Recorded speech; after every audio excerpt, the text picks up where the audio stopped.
As I dove into the four things that I was looking for out of MEAC Media Day, I walked away with a surprising conclusion, and that's that the MEAC is significantly more interesting than the SWAC. Oh, yeah, it's locked on HBCU. Play my music.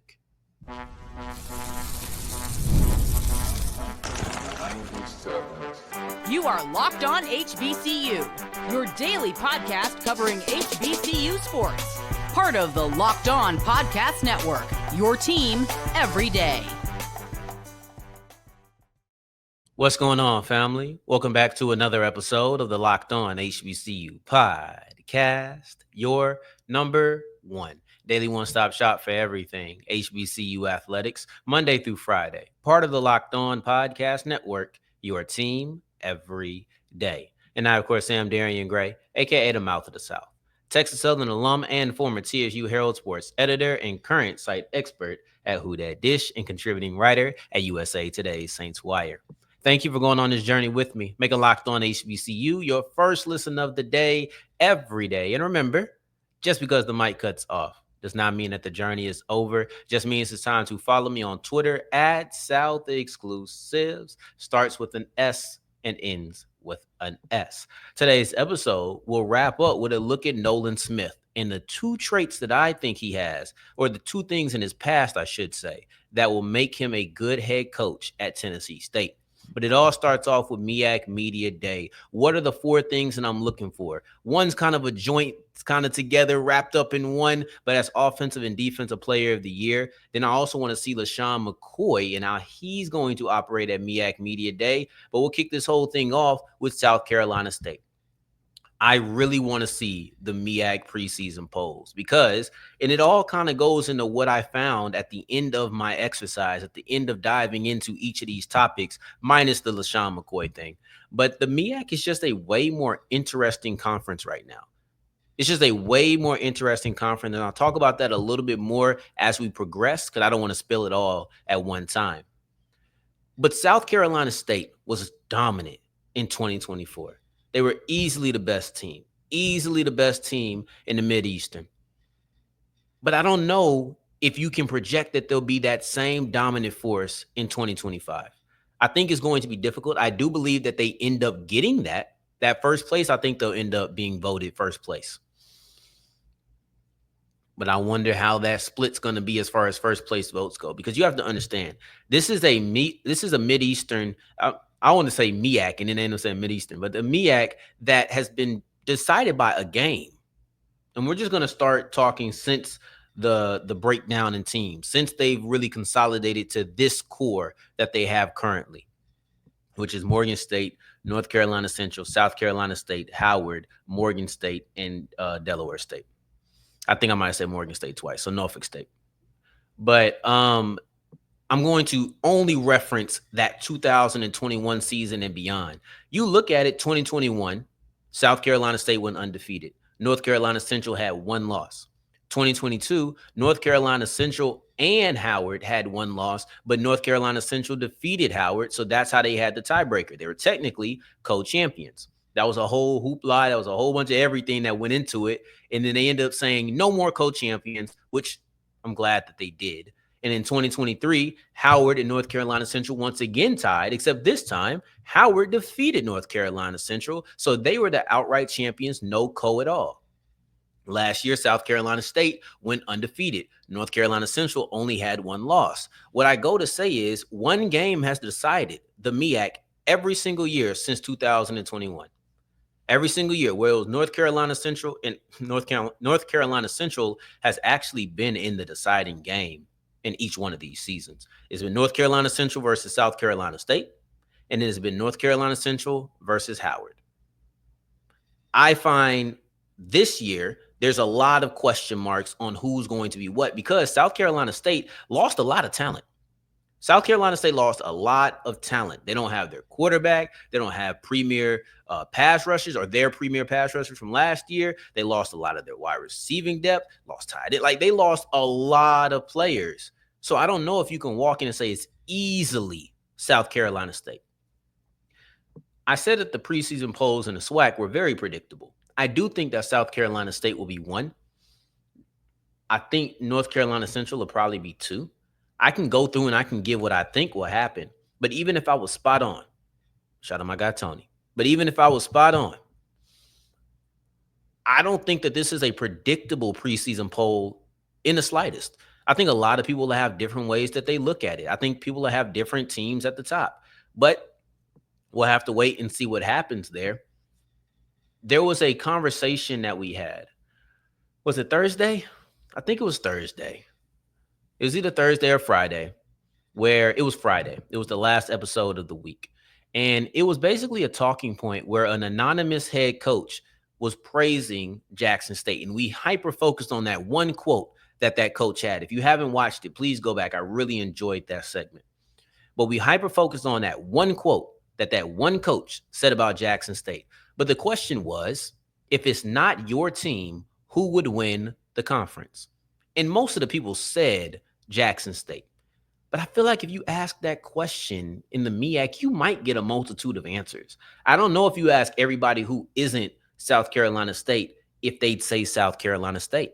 I really don't. I think that there's been so much overhaul at that position, or excuse me, and at that team in various positions, that I'm really, really interested to see how do they value South Carolina State.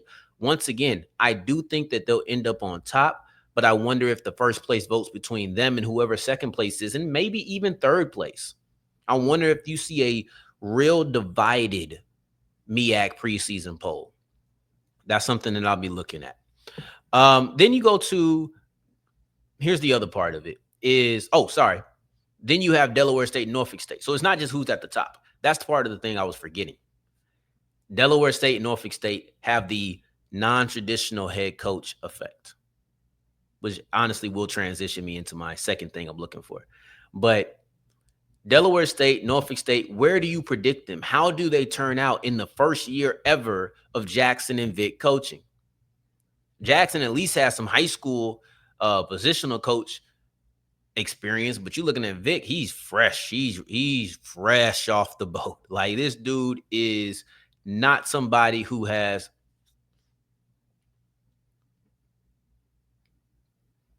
the other part of this conversation is what happens with Norfolk State and Delaware State.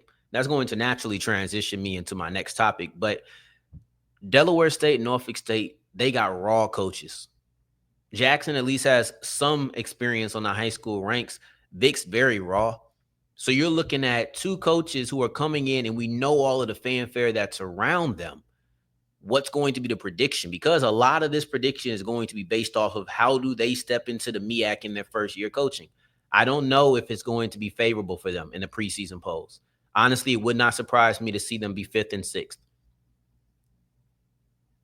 But like I said, predictability, not really here. I would love to see what happens. That's the other part. Now, as we transition from just how they place, because I'm looking at Delaware State, Norfolk State, and whoever's at first place, I want to see what LaShawn McCoy does. And I'm glad that I can make this a very minor part of the conversation because we've already talked about it a couple of times, actually. But when it comes to LaShawn McCoy, I just want to see what they have him doing. I will be watching intently to see when Norfolk State, who I don't know who's going to open. I imagine either Norfolk State or Delaware State will open this out. I don't know if the other guy closes, but I expect one of the non-traditional coaches to be the first coach on the stage with Tiffany and Jay. And I expect LaShawn McCoy to be there as well. I would like to see if he talks to any school that's not coached by Jackson and Vick. And I would also like to see how he handles those conversations. I would. We talked about it before. I don't know if it was a necessary move, but that doesn't mean it can't be entertaining. It doesn't mean that it can't be informative. It doesn't mean that it can't be calming for those coaches and kind of make them say more than you would usually hear because they're talking to somebody that they already know. I just came up with a fifth thing. I want to see how Deshaun Jackson and Michael Vick approach MEAC Media Day. Are they going to be more forthcoming? Because they're not as seasoned. They might not be as used to this song and dance. They may just feel like they can say whatever they need to say, whatever is on their mind, truthful answers, not bulletin board material. They are professional players. So I don't think that they'll have bulletin board material put up, but they may not be so close to the vest. They may not be so secretive. Also, there was a picture put out with all the 4 traditional coaches.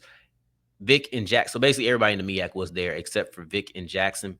I think that the optics of that were really bad. I don't know what went into it, but it looks like one of the parties is not welcoming the other, right? And it doesn't have to be this fraternity, but it was just interesting that all the four coaches who had been in the MEAC before were taking a picture together, seemingly at MEAC Media Day at the venue, and there was no Deshaun Jackson, there was no Michael Vick to be seen. I don't think that smart people do things on accident. I think smart people make bad decisions sometimes that they didn't think through. I think that happens, but I do not think that smart people do things on accident. And I'm going to assume that there's some smart people in that quartet. We know what that image told. We know what that image said without saying anything. It's us and it's them. Now, who chose to have that separation?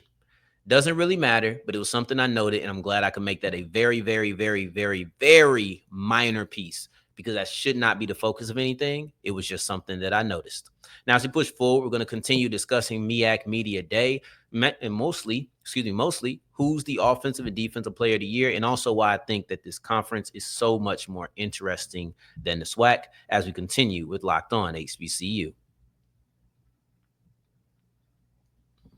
Today's episode is brought to you by Gametime. And listen, I'm getting back in town real early, hopefully, on Sunday. I wasn't able to make the first Wings versus Aces game, but they play again on Sunday in the city. So who knows? Maybe I'll be able to make it for that. If not, there's still some other games. If not, I could still go to a theater play. I could still go to a concert. I could do anything on Gametime, because if I need a ticket, Gametime will supply it. It's simple, it's easy, it's affordable. They're going to give me the all-in pricing.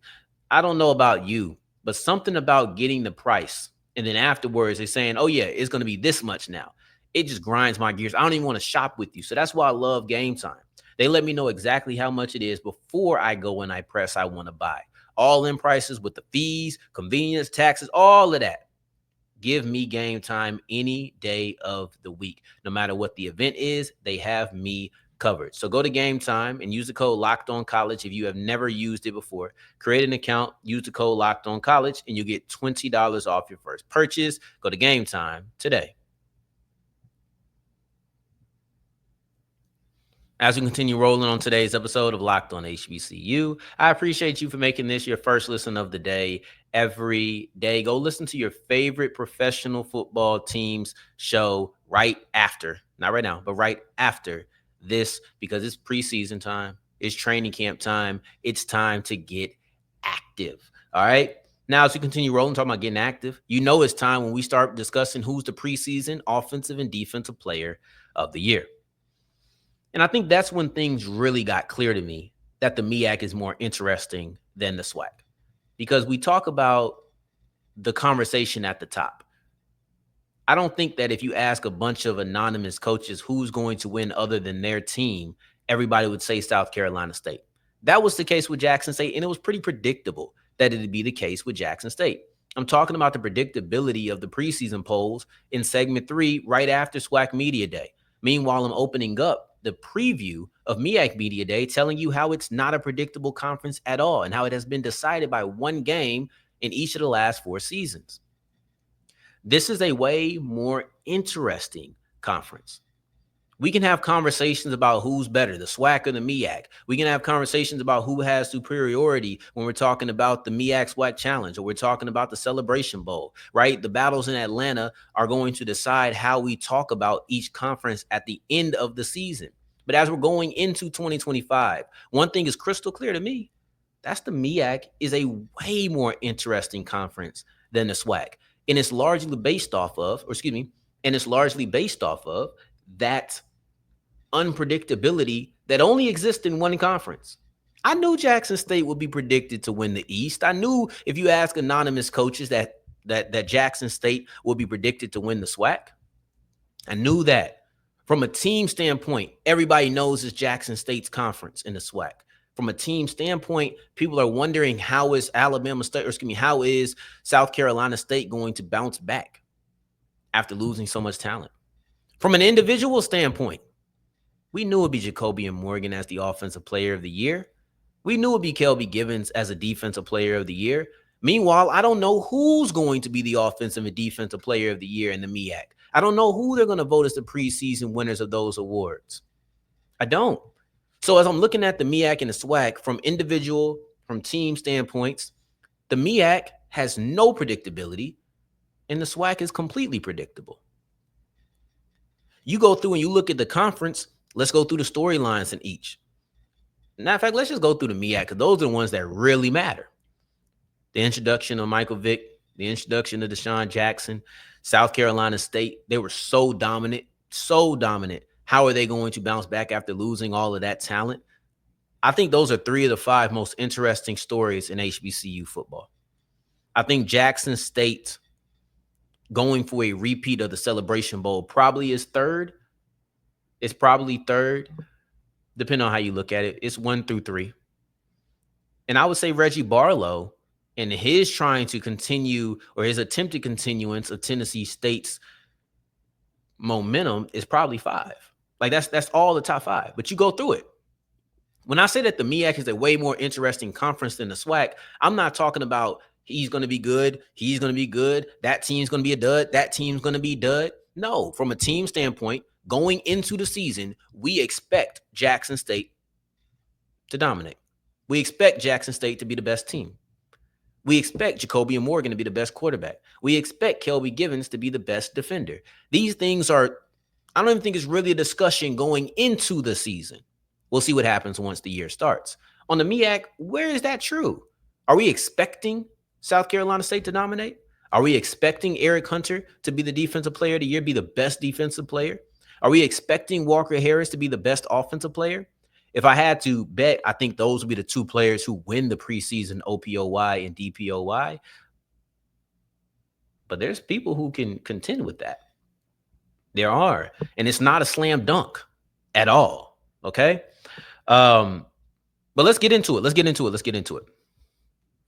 And let me know what your 5 biggest storylines are, right? Like, what are the 5 biggest stories in HBCU football? Am I missing something? Am I leaving something off? Am I overvaluing something? Right? I think Jackson State, Tennessee State, South Carolina State, their team success are probably in that 5. And I think that the conversations around Deshaun Jackson and Michael Vick, if you separate them, are 1 and 2. That's how I view it. I'd love to see how you view it, though. Or if you put those Vick and Jackson topics into 1. Anyway, when it comes to the defensive player of the year, I'm going to go with Eric Hunter, but I think that Gerard Washington stands a chance. He had the most pass breakups in the conference. He had 2 pick sixes last year in back-to-back games. I think that in general, he's probably going to have to up that interception total. He's going to play for a team that is going to be one of the best. That's important. I think team success typically is helpful in these type of things. And Gerard Washington is going to play for a team who won the conference last year. So he'll already have eyes, not a magnifying glass, not a microscope. He'll have eyes on him, right? It's not over scrutiny. It's not over any of that. It's about this player is one of the best defenders on one of the best teams. So we're going to keep an eye on what he does. We're not scrutinizing any of that. Then you got Noah Miles, who's an FCS preseason All-American. His 8 sacks, was the most of anybody who is returning in the conference. And you got Malcolm Reed, who's a very disruptive player. And he's going to have to play a lot of top down. It's tough sometimes for a safety to win these type of awards because typically you're not going to rack up a lot of tackles. Typically, you're not going to rack up a lot of interceptions unless you're a ball hawking safety, which can happen, right? But for the most part, corners tend to get the interceptions in the conference. But I just think his ability to play everywhere makes him a really sneaky guy. I'd probably put him second. The safety out of North Carolina Central, I think he plays close to the box well. I think he plays deep well. I think he has really good ball production. He also will need to up his interceptions, but he got his hands on a lot of passes last year. So I'm looking at Gerard Washington, Noah Miles, Malcolm Reed. Those are 3 guys who could get it, but I think Morgan State linebacker Eric Hunter ends up getting this preseason player of the year, defensive player of the year. And let me see, 2024. For some reason, I feel like it was him last year, but he was definitely in my top 2. He was definitely in my top 2 with him and Elijah Williams. But yeah, those are the two guys. I always have these random thoughts, preseason poll. Oh, no, of course not. It was Kenny Gallup. I'm tripping. Kenny Gallup was, of course, the preseason player of the year. But anyway, those are the conversations that I feel like we should be having between those four guys. And then you go to the offensive side of things. It's a question mark. Oh, sorry. Eric Hunter, he's a dynamic linebacker. He's a guy who I already had a lot of belief in, and I thought he was a defensive player of the year candidate last year. I don't know if I explained that while I was going through looking for the answer. But on the offensive side, let's just go through the offensive team last year from a skill position standpoint. This is the all first team MEAC. Eric Phoenix, Jaden Sutton, Jamari Taylor, Caden High, Justin Smith-Brown, Keyshawn Toney. All gone. All gone. So when you're looking at who's going to be the offensive player of the year, it's a crapshoot. I don't know who it's going to be. I think Walker Harris, because he's been there, he was solid last year. I think he has a little bit to go as far as a step up. He ended up being second team all MEAC last year. So I think he's probably the favorite. He's probably the favorite to win this award in the preseason. But I think players like Eden James, Marquise Gillis, I think that those players are sneaky picks. Gillis is another returning guy. I think that he'll obviously have eyes on him with the whole Delaware State Deshaun Jackson situation. But with Eden James, I've said this before. I think this is the year that James takes over. If Jamari Taylor had came back, he would have been a clear-cut favorite. This would have been predictable. But all of the biggest names are gone. You go through the leaders in yards, in rushing. Gone. Jaden Sutton, gone. Jamari Taylor, gone. Jared Hunter, gone. You're looking at the top dogs. Kavon King, gone. You're looking at all of these players, and they're just not present anymore. Or excuse me, not gone, but Kavon King is there. That's the one who stayed. But I think as far as the three running backs that we're naming, and the three running backs that were like all talking about last year, was probably Jared Hunter, it was Jaden Sutton, and it was Jamari Taylor, obviously. It was the three J's that were doing it. But so let's throw Kavon King in there, because for some reason it slipped my mind. I thought he was gone, but he's a sneaky guy. But I think Eden James is probably the running back to watch, because I think he's going to have a big time year. Now, as we push forward, Tennessee State has a new men's basketball coach. It's who we thought it would be. And I think that he has two things in his past that make his hire something that could work out for Tennessee State immediately. Let's break it down as we continue and wrap up today's episode of Locked On HBCU. Today's episode is brought to you by Monarch Money. If you plan on traveling this football season, maybe you want to go see an HBCU game a month. Maybe you want to go to some pro games. Maybe you just have a big time trip lined up. When it gets cold, you want to go somewhere warm. Whatever it is that is your financial goal, the best way to reach it is with Monarch Money, because it's going to help you be able to plan out your budget, know how much you need to save on a monthly basis. It's going to help you with all of these things. Maybe you're just trying to get your finances right. I understand that we pay for so many subscription services that we can sometimes forget which subscription services that we actually have. So if I were you, I'd go to Monarch Money. Don't have all these 4, 5, 7 apps. No, just get Monarch Money and replace all of them and consolidate it with just one app. I need storage on my phone as we speak. All right. So I'm telling you the benefits of it. Matter of fact, if you're going to take my advice and take control of your finances with Monarch Money, I would tell you to use the code LOCKEDONCollege at monarchmoney.com for 50% off your first year. That's monarchmoney.com using the code LOCKEDONCollege for 50, half off your first year.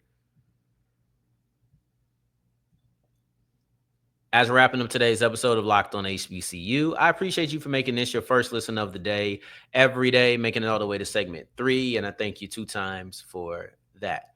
Thank you. Thank you. Now, Nolan Smith is the new head coach of Tennessee State.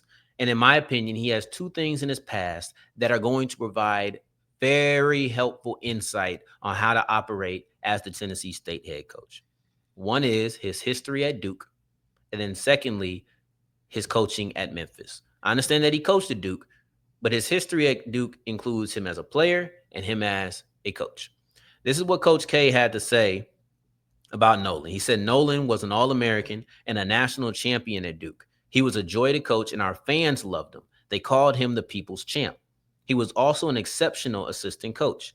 Now he's ready to be an exceptional head coach at Tennessee State. I'm incredibly proud of him. Now, all of that is just, I love Nolan talk, right? Like, I don't think you should look too deeply into Coach K telling you that this guy is going to be a good coach. He coached with him. He coached him. Like, he did both of those things. I expect him to come out and have glowing remarks about a guy who he held or who he shared a staff with and also coached in his time at Duke as well. The thing that gets me is our fans loved him. They called him the people's champ. The ability to connect with people is not something that everybody has. I was recently listening to an interview about just leadership with coaches and things of that nature, being a right leader, being a good interviewer, a bunch of different things. And one of the things that was said is that a older head coach who's no longer in the league, he couldn't connect with anybody. He was a terrible people person. So as a leader, he was naturally bad because he also didn't get somebody on his side who could do it. But I think it's way easier to be the people person than need a people person as a coach. Like, I think my head coach should be able to connect with people. I don't need his right hand being able to connect with people. That's not what I need. I'll take it. I'll accept it, but it's not what I need. So when you're looking at Nolan Smith being able to connect with the fans, being called the people's champ with the fans, that shows an ability to build rapport. That shows the ability to connect. I can assume he'll also be able to connect with his players. The other aspect of him playing at Duke is the fact that he's used to success. And some people don't know how to win. Some people don't know how to win. And that's something that should be stated. Because I remember I was watching OG Power, not any of the extra books. I like those too, but I'm talking about OG Power. And Ghost told a character something along the lines of, some people win and some people lose. I win. You lose. Like, it's something along those lines, right? Like, I'm not trying to quote it directly, so please understand I'm paraphrasing. But that is true. Some people win. Some people lose. In this world, there's winners, there's losers, and there's in-betweens. Most of us are in between. I'm in between. I'm not about to sit here and say I win at every single thing I do, but there's some people who just can't seem to fail. And there's some people who just can't seem to get right.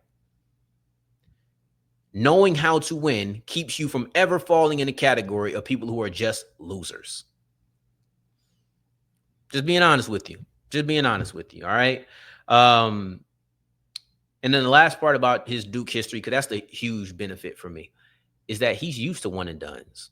So in the day and age of NIL, when people are just coming through and stealing talent regularly, when you're having to restock every single season, that's nothing new to somebody who came from Duke as a coach. He coached with guys who are one and done on a regular basis. So that's something that also stuck out to me. With the idea of winners and losers, I think I tried to make that a little too deep. I'm not just talking about people in life, though they exist. I'm talking about specifically in competitive aspects. There's some people who cannot win. You get to the big dance, maybe, and you just can't finish. I've seen that with UFC fighters, and you have some people who they know what it takes to win. They know how to go through a camp. They know how to go through a week of practice. They know how to do all of those things. They know how to rise to the occasion when it's time to rise to the occasion. Being a big-time player is a real thing that not everybody is. So I think that Nolan Smith having that experience should really help. Now for his coaching at Memphis, this is simple. He's used to Tennessee. And though Memphis and Nashville are two different cities, I think he'll have those connections within the state that have, I'm sure at Memphis, he was recruiting all around Germantown. I just want to say that because I know Germantown. That's all. I just want to say that because I do that city. I don't know nothing else. I know Memphis, Nashville, Chattanooga. I know Chattanooga. I know Germantown. But anyway, the point is he has those connections around. I feel like I should know some more, but I don't. I just know the university. Like Knoxville. Hey now, say now. Anyway, let's move on. Let's move on because I don't know if I can get to a fifth. And if I can, I promise you I will because I will. But anyway, the point is he has connections all over the state. He has connections all over the state from being at Memphis, I'm sure. Now he just has to ratchet those up. Now he has to lean into them a little bit more, whether he's going to Germantown, whether he's going to Chattanooga, whether he's going to Knoxville, whether he's going to Memphis, whether he's just staying local in Nashville. I'm sure he's already has some connections in Nashville. Right? That's 5, so I'm going to stop there. That is a benefit. You don't have to get familiar with the area. You don't have to establish new connections. He's from Kentucky. He went to school in North Carolina. He played for Portland. He don't have no connections to Tennessee. It would have been more difficult if he had to form those early, but he's already done it. He's already beat the case, or he's already beat the snap.